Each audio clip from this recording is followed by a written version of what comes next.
This is Sports Inside and Out. Legends of Sports, the voice of Legends of Sports. When legends speak, people listen. Now, here's your host, the coach, Chuck Hatcher. Good morning, sports fans, and welcome to Sports Inside and Out. I'm your host, Coach Chuck Hatcher, and this is the voice of the Legends of Sports, Black Legends of Sports. And we're powered by StreamYard, and of course, sponsored by CIAA Sportsbook.com. And we got a special show for our fans, those that really are concerned and want to know about the history of Black sports or the impact of African-American sports on the pros. But particularly right now, we're concentrating on basketball. That's right, basketball legends that help make the ambassadorial game of basketball worldwide. We're talking about the Harlem Globetrotters, synonymous when you say basketball, period, in the world. And of course, we got one of the great ones with us, a Hall of Fame from the Harlem Globetrotter Hall of Fame team with Goose and, oh my gracious, Curly, ZORRO, Bobby Johanna, so many guys that are responsible for the true brand of the Harlem Globetrotters, not necessarily what you see today. We're talking about the real Trotters. And you'll see some of hopefully their imagery with our producer, George. And we want to really give you an idea of what it really takes to be a Harlem Globetrotter from the soul. And that's what you would see from this special guest. Not only is a great friend of mine and my family and all of our friends from New York, fairly all over the country. This guy is synonymous because not only that, he's one of the best clinicians the Harlem Globetrotters has ever had. He's truly a delight to talk to, an extremely great orator. He's an artist. He does a lot of clinician activities to be responsible, not just for the young adults, but for those senior adults that want to stay relevant, I should say, to the history of the game. He's right here now and turning away from some of the stuff he's into. The other day, he had to cancel an appointment with a governor to try to get out of here. But that's Bobby Hunter. He demands that type because you cannot say no to him for some reason. It's hard to say no to Bobby for some reason. But he has a great, great history of not just the Harlem Globetrotters, which is the principal thing, but also the original New York and Philadelphia brand for basketball that helps make up what you see in the NBA today. And I'm going to bring him on right now as a great guy. But this is something special because we got to pay attention to the history of the Trotters. And he's one of the last two greats of the greats. And he's here right now coming from his home in Florida. Bobby ZORRO. How you doing, babe? Hey, Coach. How you doing? I'm hanging in there, Bob. You still got that voice. Oh, hey, Bob. Now we're starting. Who can talk better with that bass voice than you? Yeah, I was talking to Curly Neal's daughter. Curly Neal passed 2 years ago. It'll be 2 years coming up. I played with Curly, Marcus Haynes, Connie Hawkins, Jackie Jackson, Pablo Robinson, Gator Rivers, Wilt Chamberlain. You know, he stole my girl, Yeah, I heard about it in Rome. We've been doing some great things, the Globetrotter alumni. Matter of fact, we're having a Globetrotter alumni gala in Tuskegee, Alabama, with the Tuskegee Airmen during May 31st. Yeah. And then the Globetrotters will be in Atlanta on March 10th, 11th, and 12th for Andrew Young's birthday. Good. Now, this will be the veterans of the Globetrotters, right? Yes, this will be the veterans of the Globetrotters. And the Globetrotter veterans are helping to spread MedPod around the country. And what is MedPod? MedPod is a telemedicine that can do everything but take your blood. It's from the suburbs to the ghetto, from a homeless shelter to an African village. and you just open up your suitcase, and out comes a dentist, a medical person, a doctor, a nurse. It's just truly great to be involved with something that's going to help someone's health.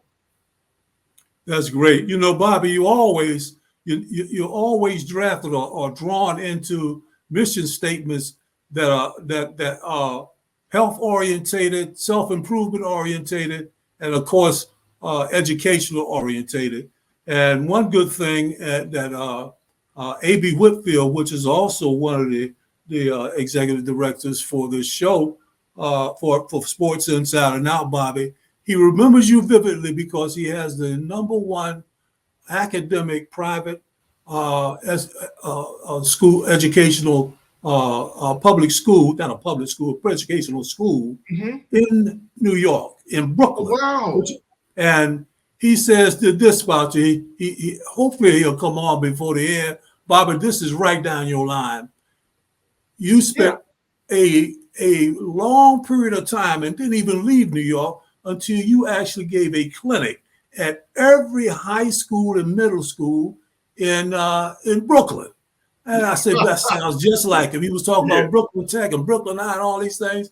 And then he said that you came over to these kids, and all these kids, he said, in Brooklyn, it's like an island there where the school is there in Brooklyn.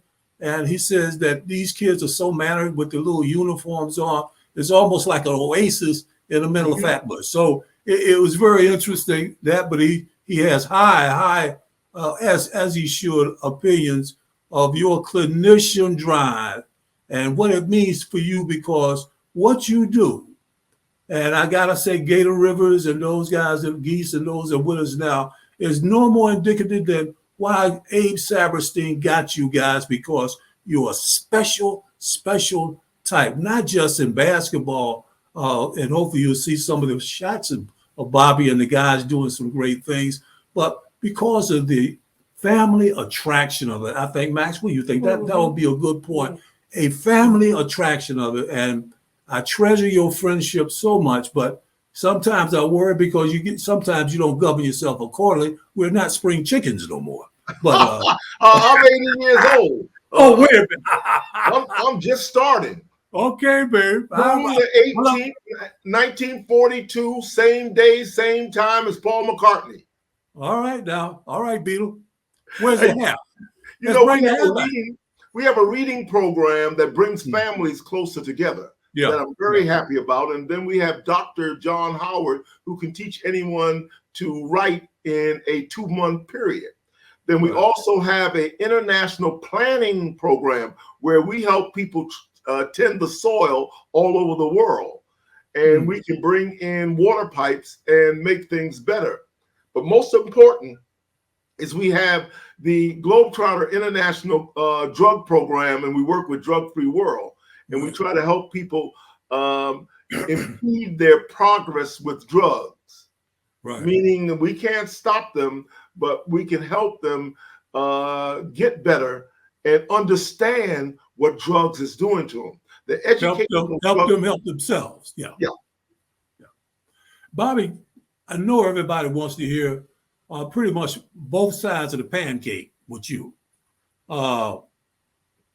Can you give our fans a real elevator on your career, starting up with the Globies and all of these great guys that you will mention who helped make the game of professional basketball today? Even myself, when I was fortunate enough to play in the old ABA era and get drafted and go overseas, you guys in Rucker and the Baker League were what I went to emulate. And it was such a great thing. But how in the world did that intensity and that New York brand of basketball, what was it like? And was it more of a neighborhood thing or a section of New York thing? Well, anybody who went to 155th Street or 127th Street and saw the Rucker knows what was going on, because it was like playing an NBA championship every weekend at the Rucker. against Dave Cowens, Earl Monroe, Dr. J, Tiny Archibald, Earl Monroe, and people like Joe Hammond and Pee Wee Kirkland. Mm-hmm. It was a fabulous experience playing at the Rucker. And then I had enough, and I went down and played in the Baker League with Wally Jones and Dick Scott. Basketball in the metropolitan Philadelphia, New York area is very powerful. And then the mentorship of Holcomb Rucker and Cecil Watkins took me all the way. And I want to be Holcomb Rucker and Cecil Watkins every clinic and every time I talk to a young man. Well, now you're talking about the genesis of real basketball, the real street game in the Rucker, because it was a rite of passage to some great degree when we were coming up, Bobby. If you didn't make Rucker, you didn't quite make the cut. You know, even if you didn't play that much. I was such a young whippersnapper. They said, well, you got the size, boy, but you don't know nothing. So when I went up there and played, I stayed on the bench with a guy named Bob Pritchard, I believe it was. We were playing, but we were the youngest on the bench in the open Rucker tournament. That I just stayed there and watched everybody. Wilt Chamberlain jumping up and Jackie Jackson jumping up, putting his elbows over the rim so Wilt could duck. And then Wilt comes back this time, put him back up there. I mean, it was, it was a phenomenal time, and also it helped because of the tutorialship and the mentorship coming out of Rucker, Bobby. That you could see pretty much where your ambition for success to be the best would come from. Yeah, classic games. Pee Wee Kirkland and Joe Hammond playing against Pablo Robinson, and him taking them the whole game. That was a classic game. T. Parham coming up. That's right. Out of Philly. T. Parham coming up from Philadelphia. Yeah. Court overhead jump shots while talking. That was just something else.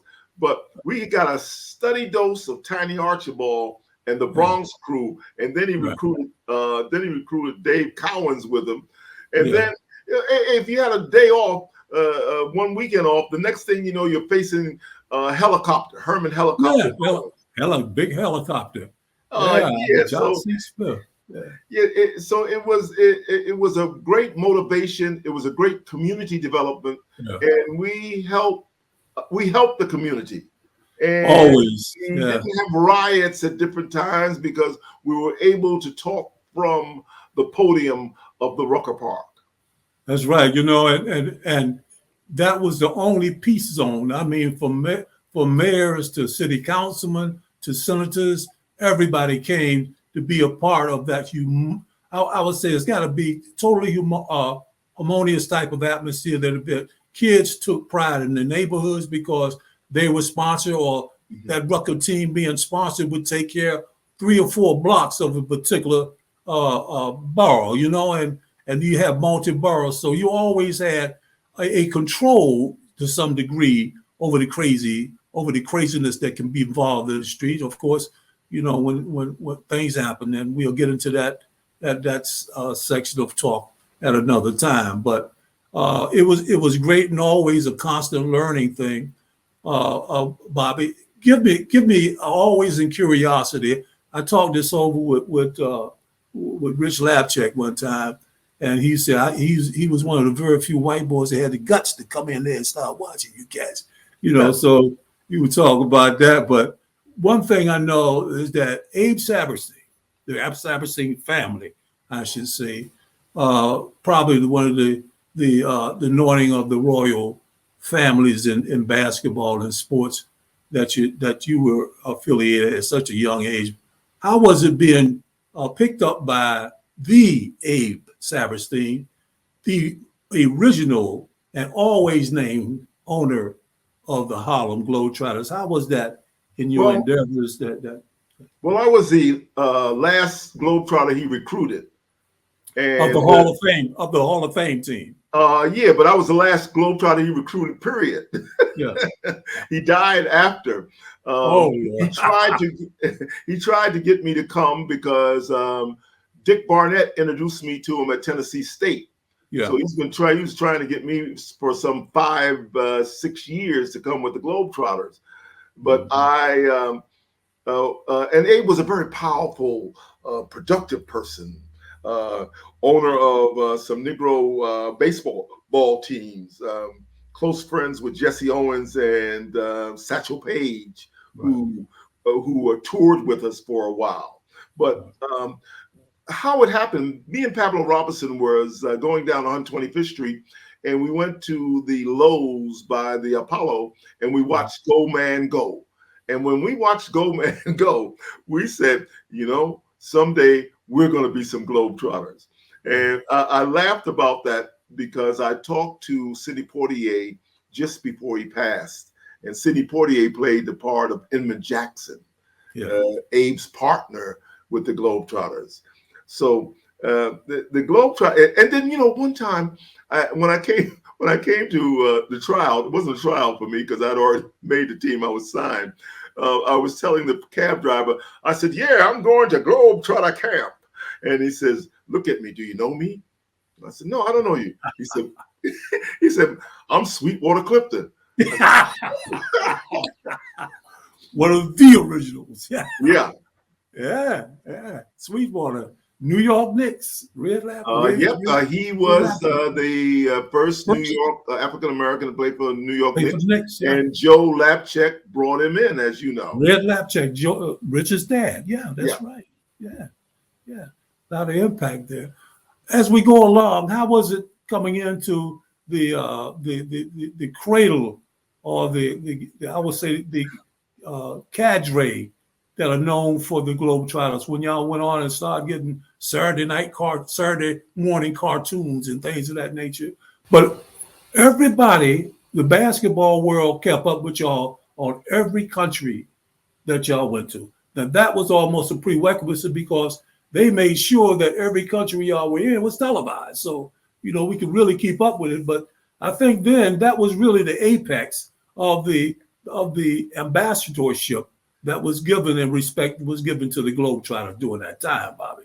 Well, we had a lot of straight games. So if you got a little too warm or hot with yourself, a straight game would straighten you out because you walk in there and a team would say, "Okay, leave those trick balls in the bag." And we knew we had a game. I remember the game we played in Spain, in Barcelona, and it was the last game, and we were celebrating, and all of a sudden we saw about 5 guys, 6, 9, 7 feet, and I said, "No, we're supposed to be celebrating leaving." And so I was asking what's going on. Meadowlark says, "Listen, we beat these guys 2 years ago. They still remember." Oh man! So we had to uncelebrate and get straight. Yeah, nothing like playing with Bobby Joe Mason, Jackie Jackson, Connie Hawkins, and Curly Neal, because by the time they figured it out, Curly Neal had about 30 points. Yeah, he was one of the greatest shooters. He was an early Steph Curry. Yeah, he was. And people don't listen. I'm not going to get into critiquing what the NBA is today, because we were playing NBA when we got drafted in the ABA. So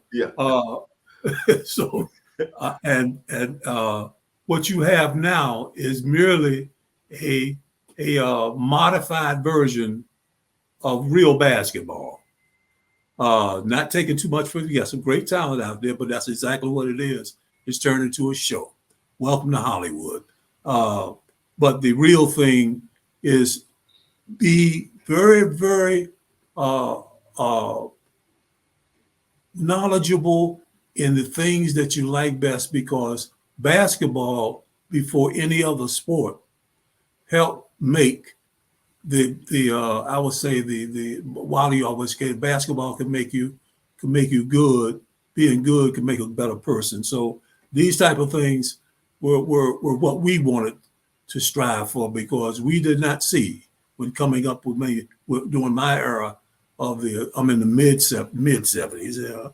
The type of things that's going out there now as far as no respect. It was no such thing. It's not listening, because we got a saying, when legends speak, people listen. You paid your dues and you listen to your elders and listen to those that were impactful enough to have the acceptance of your mom and dad, because you know they were going to be looked after outside the realm of the sport. So it's a great thing to be a part of the history of the game that should be more recognized now than ever before what's going on in this country, Bobby. If you listen to what Coach just said, I'm going to give you a summary of the last basketball clinic I had. One of the things is I give out $20 to the first kid that says thank you. Yeah. And then I tell them what happened to me when my mother sent me to school and told my English teacher to say please and thank you to her. That's and right. The effect that it had on me. So I said I used it all the way to college, and good manners is something we deal with a basketball clinic in bringing into a young person. That's good right. Manners. And now we have something very happily done. And actually, I learned it from Wally about 8 years ago. He had some parents shooting foul shots with their kids. Yeah. And right now we have the mother's free throw shooting contest. That's interesting, because Johnny Newman picked that up for Wally as well. Yeah, with Parent Day or Mother and Father's Combination Day. Bobby, let me ask you one more thing that I think that's very, very impactful. When you went to the Potters and y'all finish off your tour coming in, I heard something from Dave Naves that was interesting. He didn't go on that overseas tour with y'all, but he was talking about, as soon as y'all came back, y'all had to do a series of appearances for needy families that was coming from had fought in the war, but it was all African American families. So y'all just did everything, just running through the South as well as through the major cities. I have to be careful with that, because part of the strike in which the Globetrotters had was because we weren't dealing in Black communities. Right. And we were in upscale. Right. I remember. So one of the things that we wanted to do, and me being a part of the director of the Each One Teach One in New York, it brought it more prevalent of how you help people is by recreation and by counseling. Mm-hmm. And we had great recreational therapists through our lives: Sonny Hill, Rucker, Holcomb Rucker, Cecil Watkins, Floyd Lane. Mm-hmm. Yeah. Bobby, how was it playing with Wilt on the Trotters? He had a joy playing with us, and then when he get in the center and he palmed the ball and imitate Goose Tatum, it was really funny. You know what I mean? Him taking my girl, I didn't like that, but one time I paid for. I said, "Wait a minute, why am I paying for lunch?" And then when Wilt drank, he drank a whole bottle of Blue Nun. You know what I mean? And I said, "Well, what's with this, Wilt?" He says, "Nobody likes Goliath," and then he laughed. But you're talking about a great individual, a great person. Was Wilt, but playing with him was exciting because he made you get more excited. You see an extra ball, and then the Globe overall, he could wheel intensity into you. Yeah. The Globetrotters overall is something different. See, the Globetrotters had the fastest takeout in basketball. I see nothing but walking the ball up the court now. Yeah. Our whole premise, we had a ideology of taking the ball out swiftly. Whether we pat it to the next man, and then there was one takeout man, and then it would go to a forward and straight to a guard. So part of our defense was the offense of taking it out. Right. They said the ball would never hit the floor more than 3 times. Right. The ball would never hit the floor more than 3 times. That's right. And if it got into Bobby Joe Mason and Curly Neal, oh God, man. Oh I man. was playing about 5 games. I played point guard. Never got the ball back. Never got it back. It was like playing with Bill Daggett and Wally Jones. Never got the ball back. Bill. Now Bags would never give it up. But Bobby Joe Mason, his foul shot was behind the foul line. Yeah. I mean, all the way back to the circle. Curly Neal, I mean, we went weeks where he didn't miss a foul shot. He could shoot on a dime on a fast break like nobody's business. So you could be a little bit more tricky with the pass. Yeah. That's the first guy I went to see go to the foul lane. After he made the first one, he just shot the second one because he knew where it was going. So it was very interesting. Yeah, he was a great guy. Wilt fit right on in. Wilt fit right on in. He was very comfortable playing with the Trotters, and I liked his passing. Boy. Yeah. Yeah, he was something else, man. I didn't like those 2 dogs he had at his house. Oh, you talking about the Dobermans? Yes. Yeah. I saw him in L.A., man. I don't know what he was feeding them. We're talking history now, real history. The dogs was up to his waist. Yes. That's how big. Oh my gracious! Bobby, don't worry. They don't bite. They don't bite. And then, hey, Bobby, and his house, that big house in North Hollywood, was built around his bedroom. Right. The whole.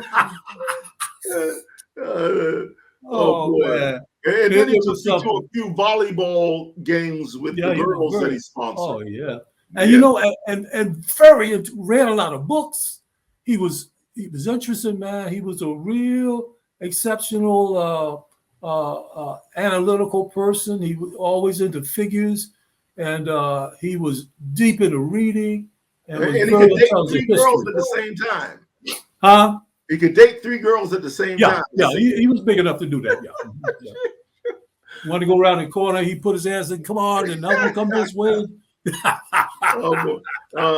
A great individual, and we enjoyed playing with Connie Hawkins also. Yeah. And Bob Gibson was a real surprise of the deepness of Bob Gibson's basketball game. Yeah, they thought he was an all-time pitcher, but yeah, he could play. He was he had some good height to him too. Oh yeah. Ferguson Jenkins, he messed up our Globetrotter game because all he wanted to do was dunk, and he acted like it was his game.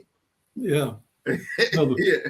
Another great pitcher out of Chicago Cubs. And another guy, Bob Hayes, wasn't bad. Mm-hmm. He loved the way we take his ball out quick and throw him a fly. I said, this is not developed for you, and throw him it was like he was scoring. Yeah, like a long a whole court pass. Yeah, it is something, man. How does it feel now, Bobby, watching today's Trotters? I feel a real loss of the way the brand has been diluted to a great degree. Not taken away from, I guess, kids like that stuff, but when the adults come, like my wife would probably be a cheerleader right there, but when the adults come, they want to see family entertainment and great skills along with basketball, and you always let them know that sometime too in that game, y'all gonna show the real side of basketball. So it was always a treat as to find out what part of the game you guys were gonna say, okay, we're gonna switch it off and let you see what we can really do, and then you switch it back on to conclude. But these kids now seem to be. I don't want to get too wrapped up in it because sometimes it does make me upset. Max said something. Let it go, but. These guys don't appreciate the game. They got all the skills in the world, but basketball is not to be disrespected of the legends and ball players who've come before to make it what it is today. It's disrespectful to see a guy hanging on a basket like he's just left Africa. It's bad to see him talking that talk like that, and the swagger that they bring now is so it's too. I don't know what to call it really. Well, Curly Neal was a very strong conditioner, and Vincent White was very strong conditioner. In fact, I was the most conditioned Globetrotter for a long while to Gator Rivers came. And Gator Rivers came, he was in great condition, and then he ran home from the practice. So I said, well, okay, I'll take second base. About the ball. I'll take second place. I'll take second place. I guess it would be something like Air Jordan and Kobe, the most conditioned athletes you could ever see. Yeah. And their workout, I went to a workout with Kobe, and that was really something. I was older. I guess I said, well, I'm older. But I mean, what he did to get ready for the game, not only physically, but his mental exercises also. Yeah, we've seen a lot go. Yeah. And we're going to make sure now, one thing that I think we are pretty much on the same page with this mission statement. And we really, really think our partnership with a great athlete himself to some degree, the actor and filmmaker Tim Reed, who is actually involved in the beautiful wife. Yep, very much so. Yeah. Yeah, the Bel Air group. Yeah, Bel Air. But it's awfully good for us to be able to have our legends have a platform like this for you guys, Bobby, now, because you know how it is. The media is stubborn behind what is good for the media, and what we're about is bringing the type of content that the people who have pride in what they've done, making a living in a child's game and making it is what it is today. Yeah, we got to make sure we give all of us, we in that us now, Bobby, all of us a time to be able to let them see and appreciate, or at least hear and seek knowledge of those who help make the game of professional sports what it is today. The real raw pride of it, and playing for your team and playing for your teammates and playing for your fans. It's for us, it wasn't a joke. It was a privilege. And I think that's what personified the love of the Globetrotters. I'm not saying they're not loved today, but up until the point of the Hall of Fame team that you and Geese and the cats are a member of, it's awfully good for them now to have a platform that they can appreciate what the real game of basketball and what the real, I would say, pride and the type of things that you can do positively for your fan and your constituency. So, Bob, is always going to be something that's powerful. Now, let's give up something else, Bob. Let's talk about some of the things and some of the people that really made an impact, not just on the court, but off the court for you. Well, Floyd Lane, who was with CCNY that won the NCAA and the NIT at the same time. Yeah, Big Lane. Who ran a recreational center called PS18 in the Bronx, was a very powerful mentor for me, along with Holcomb Rucker, who I try to speak like, because I want to address kids in the same manner as he addressed me, where they would listen to me and where you could hear.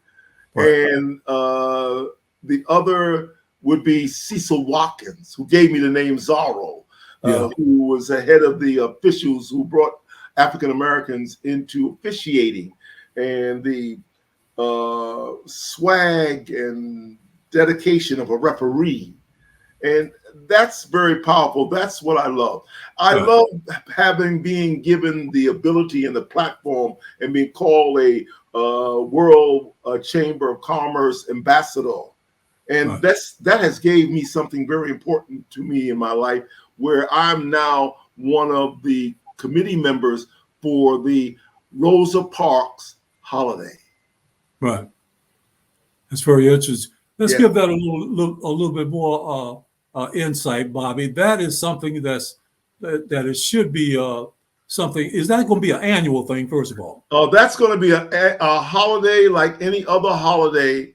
And it's going to be, of course, the first African-American women's holiday, first women's holiday, and it's going to be historical. The point of it is not only it being done, but the history that will provide our youth. Right. Very true. And when I say our youth, each one teach one. That means we're teaching America's youth. It's no black or white. It's history. Right. And history, that's exactly the things that we're trying to really perpetuate now with these young kids, so they can be true stewards of the next constituency for what they should be so proud for. Well, Bobby, if you we got another quick elevator for you before we start getting into the closing of this thing for you, Bob. But I'd like to say one thing.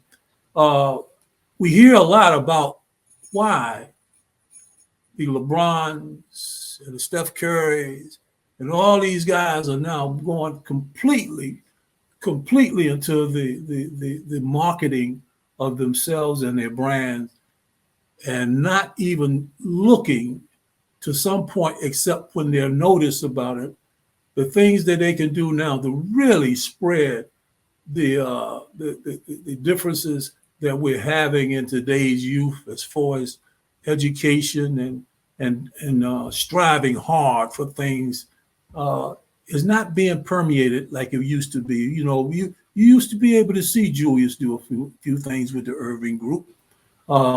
My stepson Dominic did a lot. And most of the guys that really took pride in their brand and what they perpetuated themselves to be. But now the guys seem to be all about me, and more me. What do you think on your side about that? I don't think you should be talking about Shaquille O'Neal like that. You're right. There's a very large platform. LeBron is his dedication to his neighborhood, his dedication to his kids. What he shows most powerfully, without saying a word, is his dedication to his family. So you're looking at, when we grew up, we watched Father Knows Best. Right now, you're looking at the same thing in reality with LeBron in the treatment of his family and how he's approaching life. So the new championship now is economics. If you don't believe me, ask Air Jordan. But there are a lot of young athletes, a lot of old pros that have schools that they have dedicated to their neighborhoods. Earl Monroe just opened up one in the Bronx. Right. I'm very proud of Earl and what he did. I opened one in Atlanta called the Oak Academy. So I'm proud of me. And then, I was mentor of the year 2 years in Broward. Right. Yeah. So there's a lot of guys doing things where there's nothing actually being said. Well, that's very important. They seem to be. The ox is slow, but the earth is patient. Well, that's very true. There you go.